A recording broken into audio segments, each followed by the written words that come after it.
شہید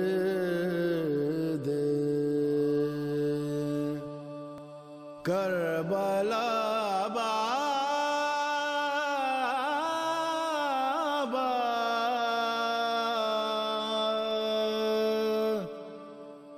غریب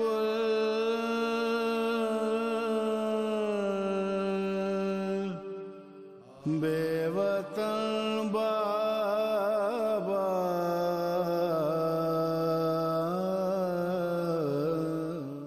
کہے کہ یہ رخ کے سچا بتایا نہ گیا کون سا ظلم ہے جو شام میں ڈھایا نہ گیا کہے کہ یہ رک گئے طوق زنجیر میں جکڑے ہوئے قیدی کے سوا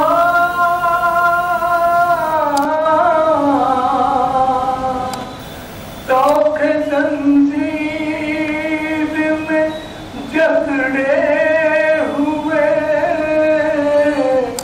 قیدی کے سوا ہر کسی بیمار کو کانٹوں پہ چلایا نہ گیا کسی بیمار کو کانٹوں پہ چلایا نہ گیا ارے روئے سجاد بہت دیر تلک زندہ میں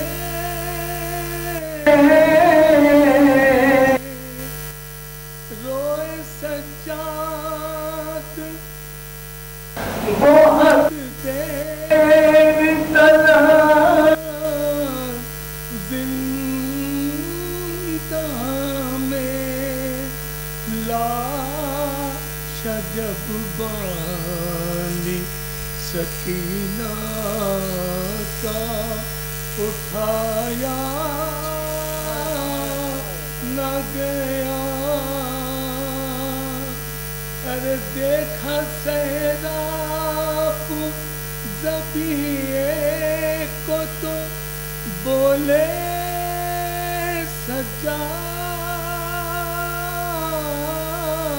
سجاد دیکھا سیراب ذبیحے کو تو بولے سجاد میرے بابا کو تو پانی بھی پلایا نہ گیا بھیڑ اس درجہ تھی ہنستے ہوئے لوگوں کی وہاں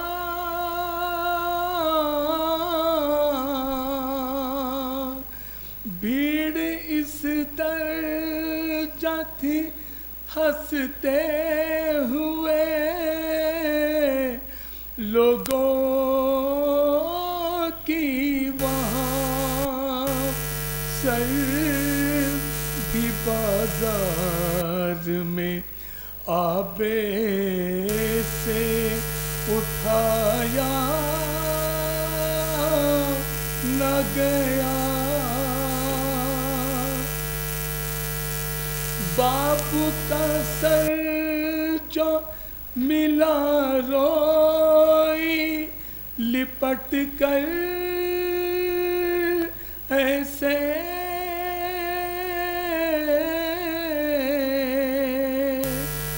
باپ کا سر جو ملا روئی لپٹ کر ایسے ماں سے بھی والی سکینہ کو جگایا نہ گیا. وفا جس کا پڑھے کلمہ اسے عباس کہتے ہیں. جسے سجدے کرے سجدہ اسے عباس کہتے ہیں. وہ پیاسا پیاس نے جس کی کیا سیراب دریا کو. وہ پیاسا پیاس نے جس کی کیا سیراب دریا کو. ہے جس کی پیاس بھی دریا اسے عباس کہتے ہیں. جو پتھر پر علم گاڑے اسے کہتے ہیں سب حیدر. جو پتھر پر علم گاڑے اسے کہتے ہیں سب حیدر. علم گاڑے جو پانی پر اسے عباس کہتے ہیں. جو ہے شبیر کی قوت علی کو ناز ہے جس پر. جو ہے شبیر کی قوت علی کو ناز ہے جس پر. جسے زہرا کہے بیٹا اسے عباس کہتے ہیں. اٹھے طوفان چلے آندھی زمین گردش کرے پھر بھی. اٹھے طوفان چلے آندھی زمین گردش کرے پھر بھی. رہے اونچا علم جس کا اسے عباس کہتے ہیں. صلوات اللہم صلی علی محمد و آل محمد.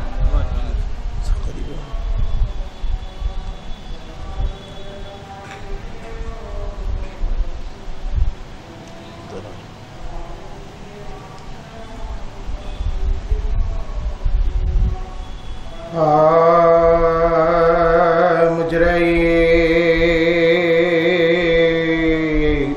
پیدا ہوا تھا سم حسن کے واسطے اور بنا کنجش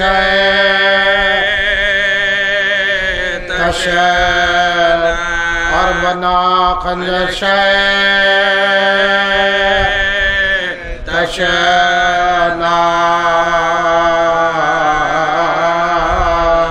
در کے اے فلک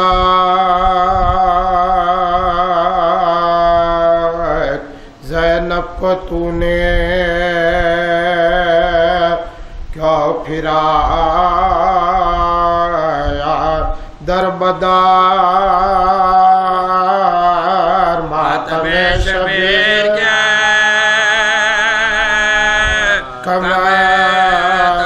ماتم شبیر کا کم تھا بہن کے واسطے ہو کے زخمی جب گرا گھوڑے سے ابن بوترا خاک مرم گئے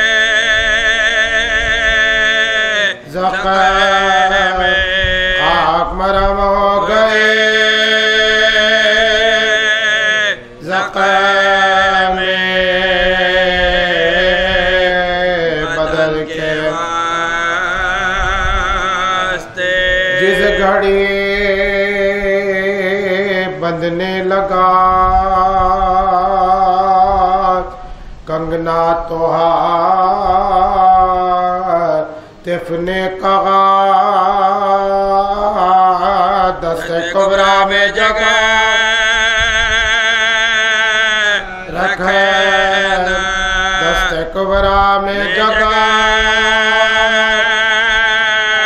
رکھے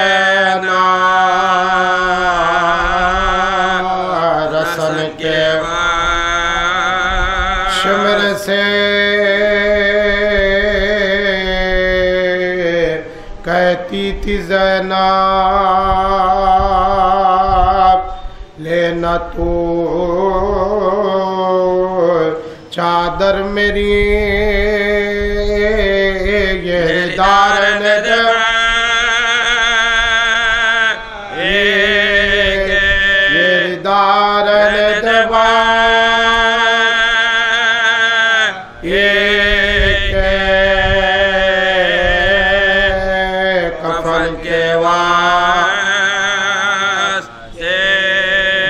کفن تھا لاشے نوشہرن میں اے فلک منہ چھپانے کو ڈرے تھے منہ چھپانے کو نہ ڈرے تھے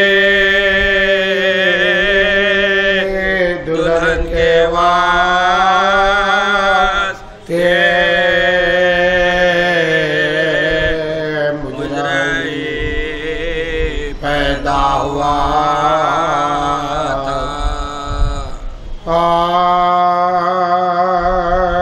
نرغاہ دل برے غصن سبز پوش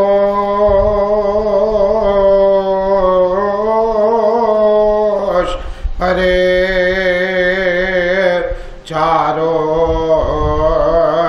طرف تیروں کی بوچھار جوش پہ دل پر سینہ کا زخم ہے پہلو پدوش پہ سہرے کی سب کٹے سہرے کی سب کٹے لڑیا دو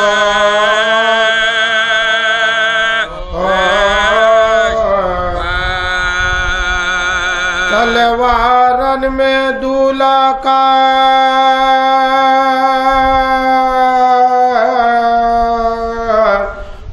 وقوع سے دھوتی گئے خیمے میں غلام خیمے میں غلام دلہن بیوہ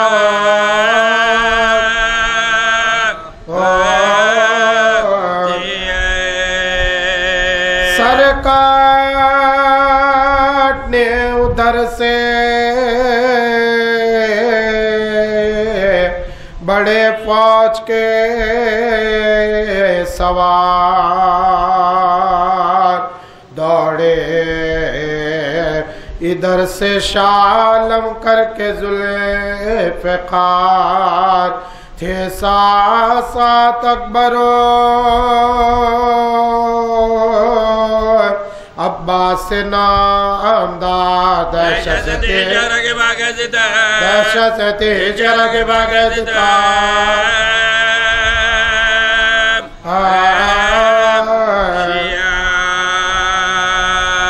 مجرغنا تواں کا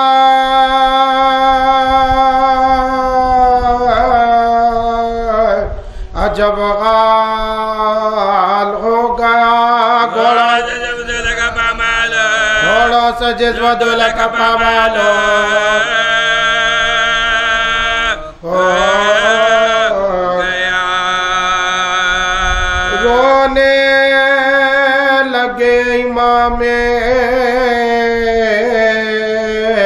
امم دیکھ کرے یہ غال لاشار اٹھا کے لے چلے آخر بسد ملال ایک دو قدم بڑا تھا رسول خدا کا لال ہچکی جو آئی مر گیا ہچکی جو آئی مر گیا خوش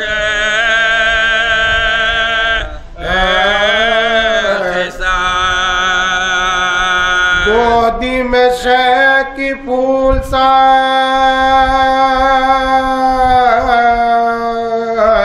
کملا کے رہ گئے بازو لو بھرے میں درہ گرے بازو لو بھرے میں درہ گرے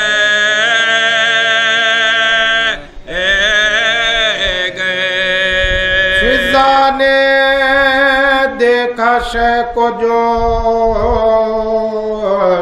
آتے ہوئے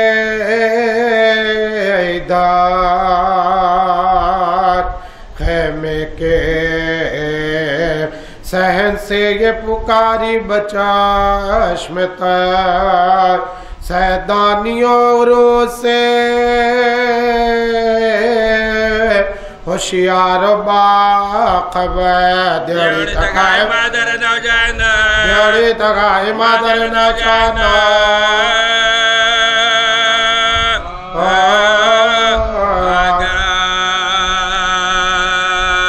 باقوں سے غین ڈال قدم لڑے کڑاتے گئے مسند بجادو لگا شبیر لا مسند بجادو لگا شبیر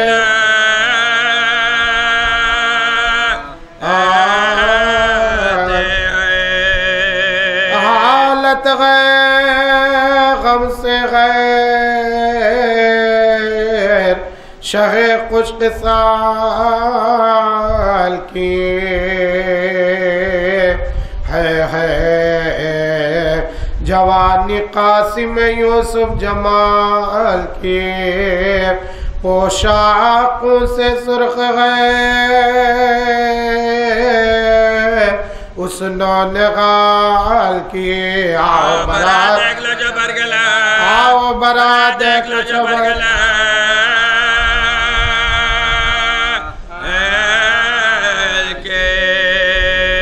رونے کا اور چرخ پر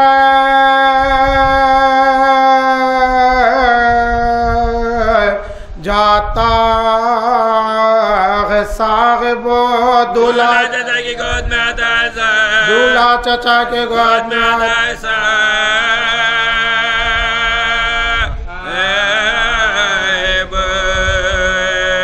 دوڑے غرم ادھر سے